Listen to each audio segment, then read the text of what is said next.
Sir Clements Robert Markham KC.BFRS was an English geographer, explorer, and writer. He was secretary of the Royal Geographical Society between 1863 and 1888, and later served as the Society's president for a further 12 years. In the latter capacity he was mainly responsible for organising the National Antarctic Expedition of 1901–04, and for launching the polar career of Robert Falcon Scott. Markham began his career as a Royal Naval cadet and midshipman, during which time he went to the Arctic with HMS Assistance in one of the many searches for the lost expedition of Sir John Franklin. Later, Markham served as a geographer to the India Office, and was responsible for the collection of cinchona plants from the native Peruvian forests and their transplantation in India. By this means the Indian government acquired a home source from which quinine could be extracted. Markham also served as geographer to Sir Robert Napier's Abyssinian Expeditionary Force, and was present in 1868 at the fall of Magdala. The main achievement of Markham's RGS presidency was the revival at the end of the 19th century of British interest in Antarctic exploration. After a 50-year interval, he had strong and determined ideas about how the National Antarctic Expedition should be organized, and fought hard to ensure that it was run primarily as a naval enterprise, under Scott's command. To do this he overcame hostility and opposition from much of the scientific community. In the years following the expedition he continued to champion Scott's career, to the extent of disregarding or disparaging the achievements of other contemporary explorers. All his life Markham was a constant traveler and a prolific writer, his works including histories, travel accounts and biographies.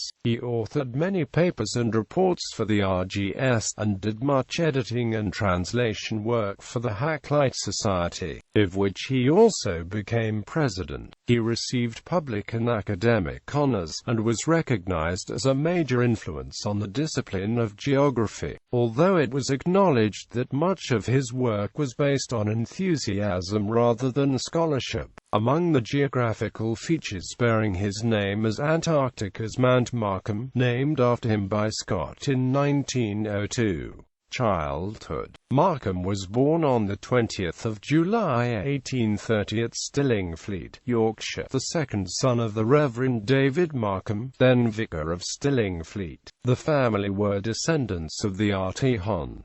and Most Rev. Dr. William Markham, a former Archbishop of York and royal tutor. This court connection led to David Markham's appointment, in 1827, as an honorary canon of Windsor. Markham's mother, Catherine N.E. Acute Milner, was the daughter of Sir William Milner, B.T., of Nun Appleton Hall, Yorkshire. In 1838 David Markham was appointed rector of Great Hawksley, near Colchester, Essex. A year later Clement began his schooling, first at Cheam and later at Westminster School. Reportedly an apt pupil, he showed particular interest in geology and astronomy, and from an early age he wrote prolifically, an activity which filled much of his spare time. At Westminster, which he found a wonderful and delightful place, he developed a particular interest in boating, often acting as coxswain in races on the River Thames.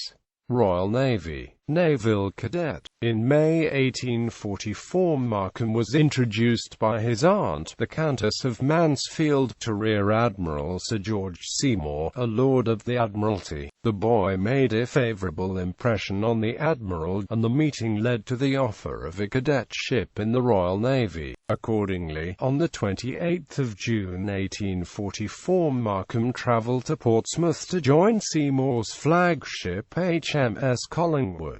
Collingwood was being fitted out for an extended voyage to the Pacific Ocean, where Seymour was to assume command of the Pacific Station. This tour of duty lasted for almost 4 years. The ship reached the Chilean port of Valparaiso, the headquarters of the Pacific Station, on the 15th of December 1844, after a cruise that incorporated visits to Rio de Janeiro in the Falkland Islands, and a stormy passage in the Southern Ocean. Markham's social connections assured him of a relatively comfortable time. He was frequently invited to dine with the Admiral, whose wife and daughters were on board. After a few weeks' respite in Valparaiso, Collingwood sailed again, this time for Callao, the main port on the Peruvian coast, giving Markham his first experience of a country that would figure prominently in his late career. During the next 2 years, Collingwood cruised in the Pacific, visiting the Sandwich Islands, Mexico, and Tahiti, where Markham attempted to assist the nationalist rebels against the French governor. On the 25th of June 1846, Markham passed the examination for midshipman, being placed third in a group of 10. The long period spent in Chilean and Peruvian ports had also enabled him to learn Spanish. Towards the end of the voyage, Markham experienced growing doubts about a conventional naval career. He now desired above all to be an explorer and a geographer. On arrival in Portsmouth in July 1848, he informed his father of his wish to leave the Navy, but was persuaded to stay. After a brief period of service in the Mediterranean, Markham experienced months of inactivity while based at Spithead and the Cove of Cork, which further diminished his interest in the service. However, early in 1850 he learned that a squadron of 4 ships was being assembled to undertake a new search for the lost Arctic expedition of Sir John Franklin. Markham used his family's influence to secure a place in this venture, and in April 1850 was informed of his appointment to HMS Assistance,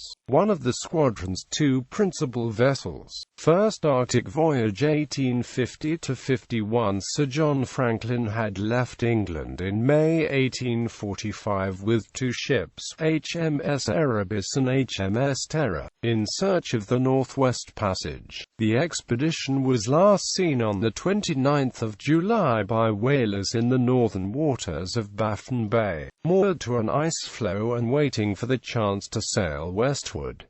The hunt for the missing ships began 2 years later. The relief squadron which Markham joined was commanded by Captain Horatio Austin and HMS Resolute. Markham's ship Assistance was captained by Erasmus O'Mani. Markham, as the youngest member of the expedition and its only midshipman, had a limited role, but carefully noted every detail of expedition life in his journal. The ships sailed on the 4th of May 1850.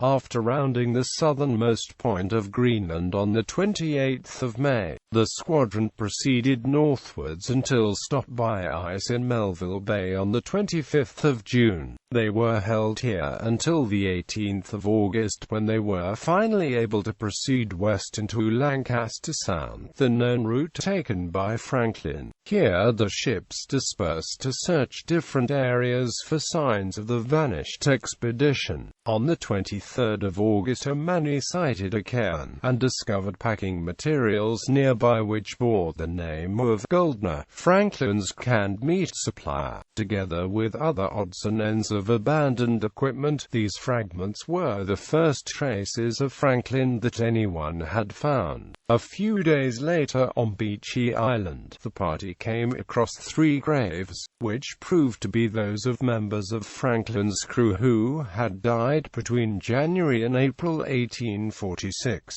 Searches continued until the ships were laid up for the long Arctic winter. During this enforced rest there were lectures and classes for the crew, and various theatrical diversions in which Markham was able to display his great histrionic talent. He did much reading, mainly Arctic history and classical literature, and thought about a possible returned visit to Peru. a country which had captivated him during the Collingwood voyage. When spring returned, a series of sledging expeditions was launched to search for further signs of the missing crows. Markham played a full part in these activities, which produced no further evidence of Franklin, but led to the mapping of hundreds of miles of previously uncharted coast.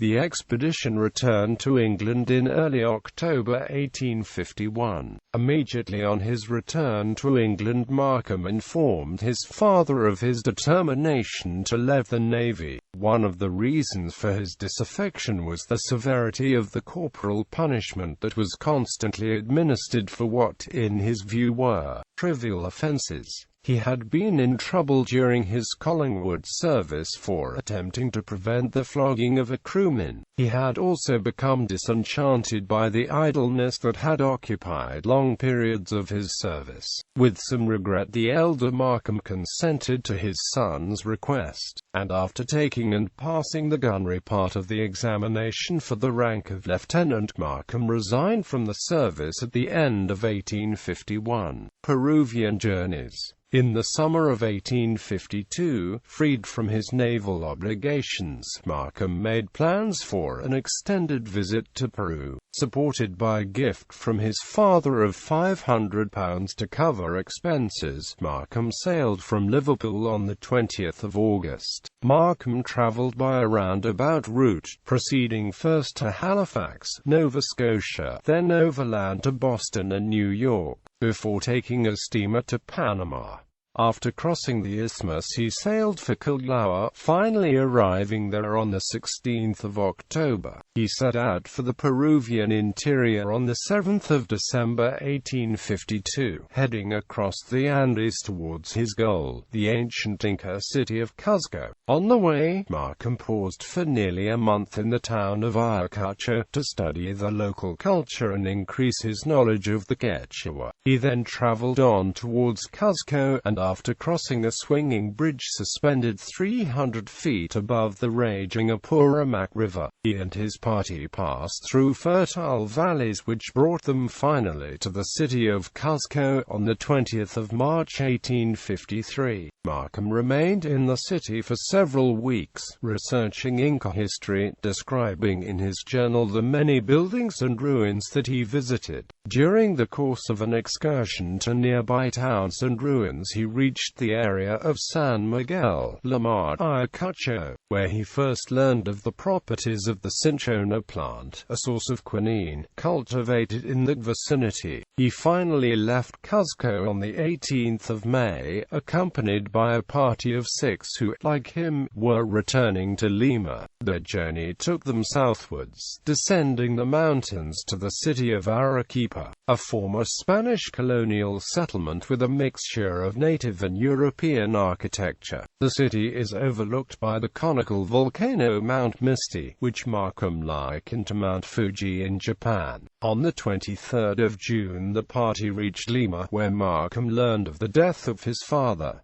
He departed for England, where he arrived on the 17th of September. Cinchona Mission, 1859–61. 6 years after his first trip to Peru, Markham returned there, with a specific mission to collect cinchona plants and seeds. He had been working meantime as a civil servant in the India Office, and in 1859 he made proposals to his employers for a scheme for collecting cinchona trees from the Peruvian and Bolivian Andes, and transplanting them to selected sites in India. Cinchona bark, a source of quinine, was the first known treatment for malaria and other tropical diseases. These plans were approved and Markham was placed in charge of the operation. Markham and his team, which included the botanist Richard Spruce and his future brother-in-law, the New Zealander Charles Bowen, left England for Peru in December 1859, arriving in Lima late in January 1860.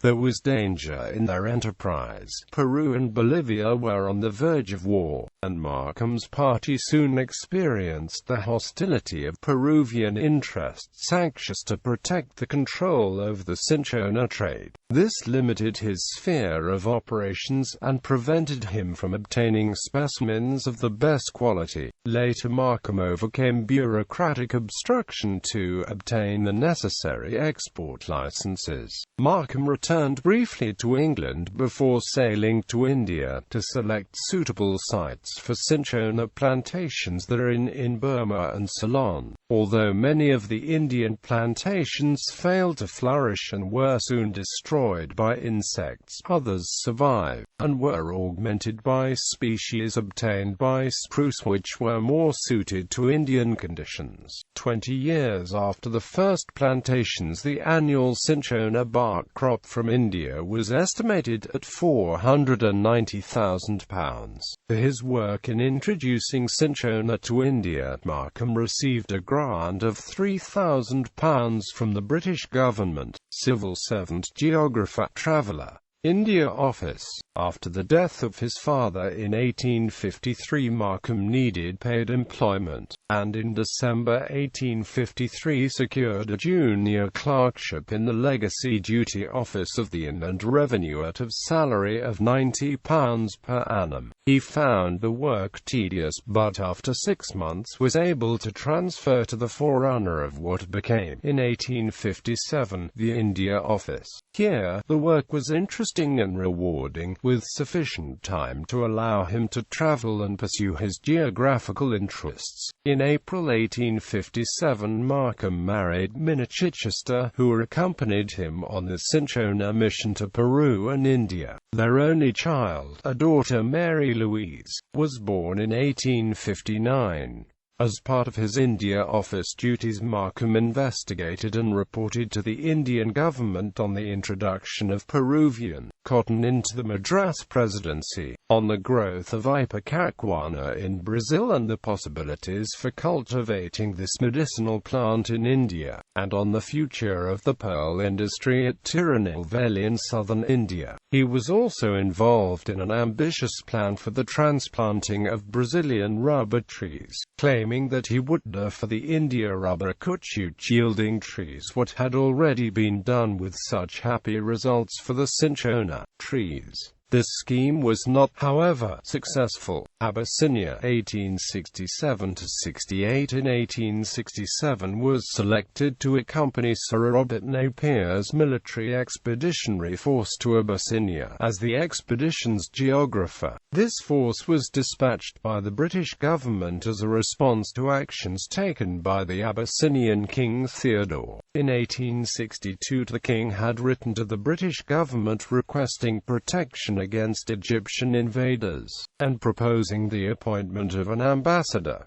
Unwilling to risk giving offense to Egypt, the British government did not reply. The king reacted to this slight by seizing and imprisoning the British consul and his staff, and ordered the arrest and whipping of a missionary who had allegedly insulted the king's mother. A belated reply to the king's letter resulted in the capture and incarceration of the deputation that brought it. After efforts at conciliation failed, the British decided to settle the matter by sending a military expedition. Because the geography of the country was so little known, it was decided that an experienced traveller with map-making skills should accompany the force, hence Markham's appointment. Napier's troops arrived at Annesley Bay in the Red Sea early in 1868. Markham was attached to the force's headquarters staff, with responsibility for general survey work and in particular the selection of the route to Magdala, the king's mountain stronghold. Markham also acted as the party's naturalist, reporting on the species of wildlife encountered during the 400-mile march southward from the coast. He accompanied Napier to the walls of Magdala, which was stormed on the 10th of April 1868. As the king's forces charged down the mountain to meet Napier's advancing troops, Markham recorded, "The Snider rifles kept up a fire no Abyssinian troops could stand. They were mown down in lines. The most heroic struggle could do nothing in the face of such vast inequality of arms. Quote, after the discovery of the king's body, the victorious troops, according to Markham, gave 3 cheers over it, as if it had been a dead fox. Markham added that although the king's misdeeds had been numerous and his cruelties horrible, he had finally died as a hero. On the orders of General Napier, Magdala was burned to the ground and its guns destroyed. The British troops then departed, and Markham was back in England in July 1868. For his services to this campaign, Markham was created a Companion of the Order of the Bath in 1871. Second Arctic Voyage, 1875–76. Markham had, through his various activities, come to know many influential people, and during the early 1870s used these connections to make the case for a Royal Naval Arctic Expedition. Prime Minister Benjamin Disraeli consented, in the spirit of maritime enterprise that has ever distinguished the English people. When the expedition was ready to sail, Markham was invited to accompany it as far as Greenland, on HMS Alert, one of the expedition's 3 ships. Markham accepted, and left with the convoy on the 29th of March 1875. He was gone for 3 months, remaining with Alert as far as the island of Disco in Baffin Bay. He wrote of this journey, "I never had a happy cruise. A nobler set of fellows never sailed together." Quote, he returned to England on the support vessel HMS Valorous, although the homeward voyage was delayed after Valorous struck a reef and required substantial repairs. Markham's extended absence from his India office duties, together with his increasing involvement in a range of other interests, caused his superiors to request his resignation. Markham retired from his post in 1877, his 22 years of service entitling him to a pension. Meanwhile, the main expedition, under the command of Captain George Nares, had proceeded north with the 2 ships HMS Discovery and HMS Alert. On the 1st of September 1875 they reached 82 degrees 24, the highest northern latitude reached by any ship up to the date. In the following spring, a sledging party led by Markham's cousin, Commander Albert Hastings Markham, achieved a record farthest north at 83 degrees 20.